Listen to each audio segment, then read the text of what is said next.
Welcome to my YouTube channel. तो आइए start करते हैं। सॉल्यूशन के नेक्स्ट टॉपिक की तरफ अपन चलते हैं, बात करते हैं सॉल्यूबिलिटी। ठीक है, देखो आपको एक अच्छे से ये समझना है कि सॉल्यूबिलिटी क्या क्या होती है, इनके कौन कौन से फैक्टर हैं जो अफेक्ट करेंगे सॉल्यूबिलिटी। देखो कुछ टॉपिक समझना, अपन को क्या समझना है यहाँ पर सॉल्यूबिलिटी। आप सभी जानते हो सॉल्युबिलिटी क्या होती है कि कोई भी आपके पास क्या है सॉल्वेंट है, उसके अंदर कितने नंबर ऑफ अमाउंट या सब्सटेंस सॉल्यूट उसके अंदर पर्टिकुलर डिसॉल्व है। ठीक है, वही क्या कहलाती है आपकी सॉल्युबिलिटी कहलाती है। मान लो आपके पास वाटर है, उस वाटर के अंदर मैं NaCl को क्या कर रहा हूँ डिसॉल्व कर रहा हूँ, तो वही क्या कहला रही है आपकी सॉल्युबिलिटी के अंदर। ऐसे कौन कौन से फैक्टर हैं जिसपे अपन को डिस्कस करना है। अपने पास एक सॉल्वेंट है, पहले को समझना ध्यान से। मैंने यहां पर क्या ले लिया सॉल्वेंट, राइट। मुझे क्या समझना है सॉल्युबिलिटी, सॉल्वेंट और एक कंपोनेंट और प्रेजेंट ले लेते हैं अपन। बोलो मैंने क्या ले लिया सॉल्यूट। अब देखना अपने पास टॉपिक क्या है, कैसे पढ़ना है, कैसे समझना है। ठीक है, तो टॉपिक एक एक टॉपिक में मैं डिस्कस करते जाऊंगा और आपको अच्छे से समझाऊंगा। ठीक है, आप बस आपको वीडियो स्किप नहीं करना है, आगे नहीं जाना है और अच्छे से यहाँ पर आपको देखना है। तो सॉल्युबिलिटी में solubility of gas solid in liquid means आपके पास जो यहाँ पर सॉल्यूट है वो कौन सा है, एक तो सॉलिड में है, राइट, और एक किस में है आपका गैस में है। इनकी आपको क्या चेक करनी है सॉल्युबिलिटी, यानी कितने number of amount of solute, चाहे सॉलिड हो चाहे गैस हो, इस सॉल्वेंट के अंदर क्या है डिसॉल्व है। ठीक है, देखो नेक्स्ट यहां पर समझना कि solubility depends upon the nature of solute, solvent, temperature and pressure. यानी यहां पर जो आपकी जो सॉल्युबिलिटी है वो किस पे डिपेंड कर रही है, nature of solute and nature of solvent. और यहाँ पर सॉल्युबिलिटी को सबसे ज्यादा इफेक्ट कौन करता है, टेम्परेचर और प्रेशर। सॉल्युबिलिटी मींस क्या हो गया, समझ में आ गया कि कितना आपका सॉल्यूट, कितने number of amount of solute इस सॉल्वेंट के अंदर डिसॉल्व हो रहे हैं। अब देखना एक चीज और है, ध्यान से देखना, सैचुरेटेड सॉल्यूशन की बात कर रहा हूं मैं, सैचुरेटेड सॉल्यूशन, सैचुरेटेड सॉल्यूशन। अब देखो सैचुरेटेड सॉल्यूशंस क्या होते हैं, ध्यान से देखना। आपके पास एक सॉल्वेंट है, मैंने कह दिया आपके पास सॉल्वेंट कितना प्रेजेंट है 100 ग्राम, या मैंने कह दिया मेरे पास सॉल्वेंट कितना है 1 लीटर, राइट। अब उस 1 लीटर या 100 ग्राम सॉल्वेंट के अंदर कितने number of amount of solute इसके अंदर डिसॉल्व हो रहे हैं। ठीक है, अब देखो एक समय ऐसा आएगा कि इसमें सॉल्यूट में ऐड करता जाओ, ऐड करता जाओ, ऐड करता जाओ, ऐड करता जाओ, अंदर जाकर क्या होगा बताओ, डिसॉल्व होता जाएगा। अब एक पॉइंट ऐसा आएगा कि ये सॉल्यूट इस सॉल्वेंट के अंदर डिसॉल्व होना क्या कर देगा, स्टॉप हो जाएगा, बंद कर देगा। तब मेरा जो सॉल्यूशन बनेगा वो क्या कहलाएगा, मेरा सैचुरेटेड सॉल्यूशन। समझ में आया क्या होता है सैचुरेटेड सॉल्यूशन। ठीक है, तो नेक्स्ट बात करते हैं अपन कि यहां पर जो सॉल्यूट चाहे सॉलिड हो चाहे क्या हो गैस हो, इसके अंदर जाकर क्या हो रहे हैं डिसॉल्व हो रहे हैं, सॉल्युबल हो रहे हैं, उनके भी कुछ फैक्टर अफेक्टिंग वर्क करते हैं, सॉल्युबिलिटी को चेंज कर लेते हैं। ठीक है ना, तो देखो नेक्स्ट कौन कौन सा पढ़ेंगे कि solubility depends upon the nature of the solute, solvent, temperature and pressure. तो बताओ सॉल्युबिलिटी को कौन अफेक्ट करेंगे, एक तो nature of solute, right, second nature of solvent, third temperature and fourth pressure. इस पर डिस्कस करेंगे। देखो डेफिनेशन वही निकल के आ रही जो मैंने यहां पर समझाया है। सॉल्युबिलिटी ऑफ सबसे पहले देखेंगे सॉलिड और गैस है, इसमें अपन फर्स्ट कौन सा देख रहे हैं सॉलिड इन लिक्विड, यानी कि आपके पास जो सॉलिड है वो किस में डिसॉल्व है, लिक्विड के अंदर। ठीक है, the solubility of solid in liquid, solubility of solid in liquid. तो देखो डेफिनेशन क्या कह रही है, the maximum amount of solid, the maximum amount of solid that can be dissolved in 100 gram of solvent at a particular temperature known as the solubility of that। क्या कह रहा है कि यहाँ पर आपका टेम्परेचर तो जो है वो क्या है, एक फिक्स है, कांस्टेंट है, ठीक है, टेम्परेचर क्या है, फिक्स है, और आपको ये सॉलिड को इसके अंदर क्या करना है, डिजोल्व करना है। कितने ग्राम है सॉल्वेंट, 100 ग्राम। अब ऐड करते जाना, ऐड करते जाना। अब एक पॉइंट ऐसा आएगा कि वहां पर आपका डिजोल्व होना बंद कर देगा, वही क्या कहलाती है, सॉल्युबिलिटी। और उस सॉल्यूशन जो बन रहा है उसको क्या कहते हैं अपन, सैचुरेटेड सॉल्यूशन। एक और डेफिनेशन भी अपन समझ सकते हैं कि the maximum number of moles of solid that can be dissolved in 1 liter of the solvent at a particular temperature is known as the solubility of that solid। चाहे मेरे पास 100 ग्राम हो, चाहे मेरे पास 1 लीटर हो, उसके अंदर सॉल्यूट कितना डिसॉल्व हो रहा है, वही मेरी क्या कहलाती है, सॉल्युबिलिटी। और इसमें इंपॉर्टेंट क्या है, सैचुरेटेड सॉल्यूट। सॉल्यूट उसके अंदर डिसॉल्व होना बंद हो रहा है, वही पॉइंट क्या कहला रहा है आपका, सैचुरेटेड सॉल्यूशन कह रहा है। अब इसकी यूनिट की अगर अपन बात करते हैं तो देखो सॉल्युबिलिटी की यूनिट क्या होगी बताओ आप, ग्राम पर लीटर, ग्राम पर लीटर, या मैं कह सकता हूं मोल पर लीटर।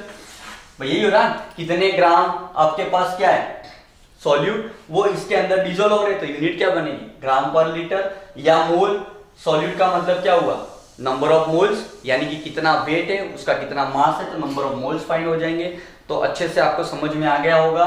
चलो नेक्स्ट बात करते हैं अपन कि इनके कौन कौन से ऐसे फैक्टर है affecting of solubility. Number first, nature of solute. तो सबसे पहला पॉइंट अपन देखते हैं, nature of solute, solid and solvent. किसके नेचर की बात कर रहे हैं अपन, सॉल्यूट एंड सॉल्वेंट की।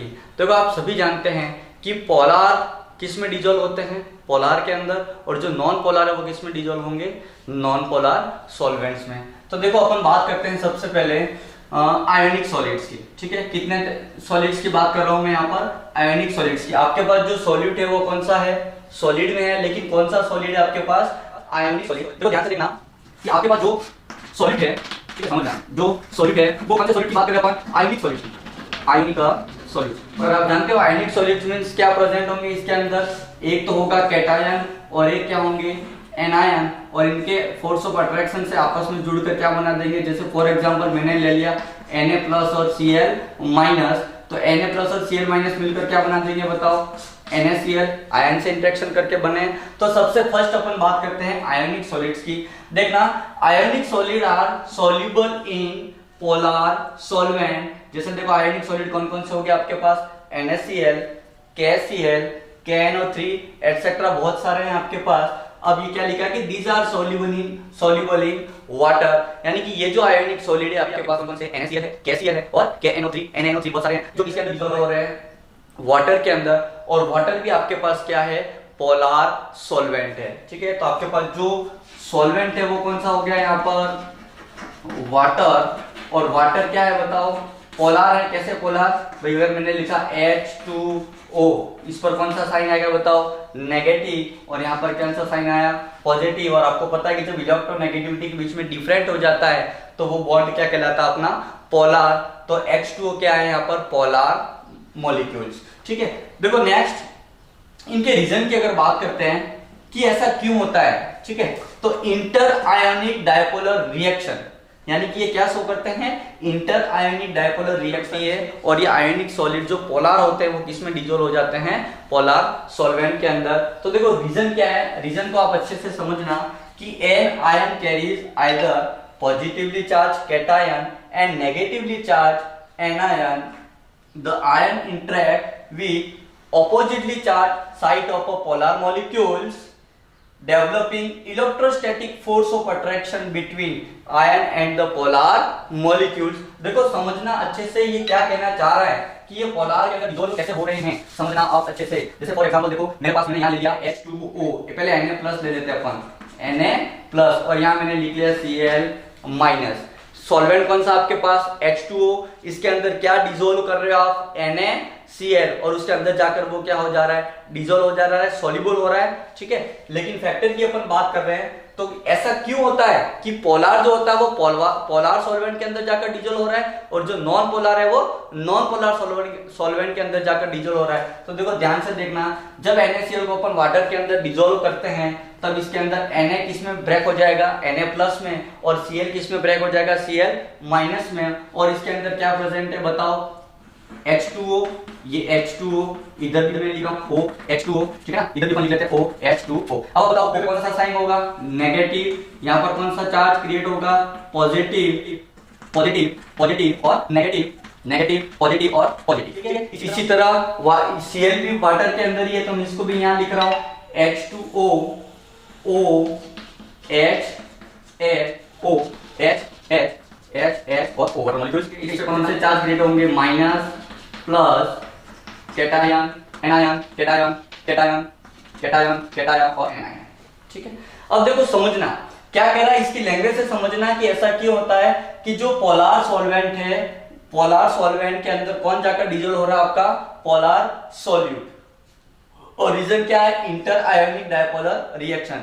यहां से समझ, अब तो अच्छे से समझ में आ जाएगा। An ion carriers either positively charge cation, जब आप सॉल्वेंट के अंदर NaCl को डिसॉल्व कर रहे हो तो Na किस में ब्रेक होगा, आपका Na प्लस में, और Cl किस में ब्रेक होगा, आपका Cl माइनस में, और नेगेटिव चार्ज को अपन ने क्या कह दिया, एनायन। अब देखो the ion interact with oppositely charge, अगर कैटायन है तो किसके पास जाकर अट्रैक्ट होगा, एनायन के पास, और एनायन है तो किसके पास जाकर अट्रैक्ट होगा, कैटायन के पास, ठीक है। तो देखना ध्यान से, यहाँ पर जो कैटायन बना Na प्लस, बताओ किससे अट्रैक्ट होगा, यहां से, ये इधर यहां से अट्रैक्ट हो रहा है और ये यहां से अट्रैक्ट हो रहा है, ठीक है। और Cl माइनस की अगर अपन बात करें, ये Cl माइनस कहां पर अट्रैक्ट होगा, ये H प्लस, ये H प्लस, ये H प्लस, ये H प्लस, ये H प्लस, ये H प्लस। तो बताओ डिसॉल्व हुआ कि नहीं, है ना। तो यही लिखा है कि the ion can side positively charge and negatively charge, the ion interact with oppositely charge side of polar molecules, यानी कि ये पॉजिटिव चार्ज ये पोलर मॉलिक्यूल के नेगेटिवली चार्ज के साथ क्या हो रहा है, अट्रैक्ट हो रहा है, ठीक है। तो ये यहाँ पर बताओ NaCl क्या हो जाएगा, उसके अंदर जाकर डिसॉल्व हो जाएगा, ठीक है। चलो नेक्स्ट अपन बात करते हैं नॉन पोलर की। पोलर आपको समझ में आ गया, ठीक है। कौन कौन सा एग्जांपल है आपके पास, NaCl, KCl, KNO3 कहां पर जाकर डिसॉल्व हो रहे हैं, वाटर के अंदर, पोलर सॉल्वेंट के अंदर। तो सब नंबर फर्स्ट फैक्टर इफेक्टिव में क्या समझ में आया भाई, यहाँ पर नेचर किसका होना चाहिए, सॉल्यूट का, कौन सा नेचर, पोलर होना चाहिए, और आपके पास सॉल्वेंट भी क्या होना चाहिए, पोलर, तो ही अंदर जाकर क्या होगा, सॉल्युबल होगा। नॉन पोलर की अगर अपन बात करें, जैसे नॉन पोलर में मैंने ले लिया आयोडीन, सल्फर, ये सारे क्या है, नॉन पोलर है। कैसे नॉन पोलर है, देखो समझना, जैसे आयोडीन है, ये आयोडीन और ये आयोडीन, ऐसे कि ये देखो आयोडीन I और I, इन दोनों के बीच में इलेक्ट्रोनेगेटिविटी में क्या डिफरेंस है, नहीं है। जब भी इलेक्ट्रोनेगेटिविटी डिफरेंस होता है तो एक मॉलिक्यूल, जैसे देखो मैं समझाने की कोशिश करता हूं, आपको ध्यान से इधर देखना, एक मॉलिक्यूल से मेरे पास A और एक है B, एक है A और एक है B। मान लिया मैंने इस B की इलेक्ट्रोनेगेटिविटी क्या है, हाई है, तो इसके इलेक्ट्रॉन को क्या करेगा, अपनी ओर गेन करेगा, ठीक है। और जब इलेक्ट्रॉन को गेन करता है कौन सा चार्ज क्रिएट होता है, नेगेटिव चार्ज। अब अपने इसने इलेक्ट्रॉन डोनेट कर लिए तो यहाँ पर कौन सा चार्ज क्रिएट हुआ, पॉजिटिवली चार्ज। अब मैं कहता हूं इस A की नेगेटिव इलेक्ट्रोनेगेटिविटी और B की इलेक्ट्रोनेगेटिविटी दोनों क्या है, सेम है, तब क्या होगा बताओ, किसी पे भी कोई चार्ज क्रिएट होगा क्या, नहीं होगा। तो यहाँ पर तो जो बॉन्ड बन रहा है वो क्या हो जाएगा आपका पोलर, और यहाँ पर जो बॉन्ड बन रहा है वो क्या हो जाएगा, नॉन पोलर। तो दो एग्जांपल दे रहा हूं, आप खुद दिमाग लगा के बताओ। एक तो मैंने लिखा यहाँ पर HCl और एक लिखा मैंने यहाँ पर Cl2, बताओ कौन पोलर है और नॉन पोलर है। HCl में Cl की इलेक्ट्रोनेगेटिविटी क्या है, हाई है, तो ये H के इलेक्ट्रॉन को क्या कर लेगा, अपनी ओर खींच लेगा, तो इसके बीच में जो बॉन्ड बनेगा वो क्या हो जाएगा, पोलर, है ना। और Cl2 में दोनों में इलेक्ट्रोनेगेटिव में कोई डिफरेंस नहीं है, तब इसके बीच में क्या बनेगा, नॉन पोलर। तो मैं ये कहना चाह रहा हूं कि जो नॉन पोलर सॉल्यूट होते हैं वो किसके अंदर जाकर डिसॉल्व होते हैं, नॉन पोलर सॉल्वेंट के अंदर। लाइक कैसे हो गया CCl4, देखो CCl4 नॉन पोलर कैसे हैं, आपको सुना, ध्यान से देखना, अच्छे से देखोगे समझ में आ जाएगा, आपको कोई दिक्कत नहीं होगी। देखो जैसे मैंने लिखा है यहाँ पर आयोडीन I और I, ठीक है, और यहाँ CCl4, ये Cl, ये Cl, ये Cl, ये Cl। अगर इतना अगर अपन देखते हैं तो इसकी इलेक्ट्रोनेगेटिविटी क्या होती है, हाई, तो ये इलेक्ट्रॉन को क्या करेगा, अपनी ओर खींचेगा, लेकिन ये Cl भी क्या करेगा, इधर खींचेगा, ये Cl अपनी इलेक्ट्रॉन को इधर खींचेगा और ये Cl अपने इलेक्ट्रॉन को इधर खींचेगा, तो कोई भी इलेक्ट्रॉन को खींच नहीं पाएगा। इसलिए इसके बीच में जितने भी बॉन्ड बन रहे वो क्या हो गए, आपके नॉन पोलर हो गए।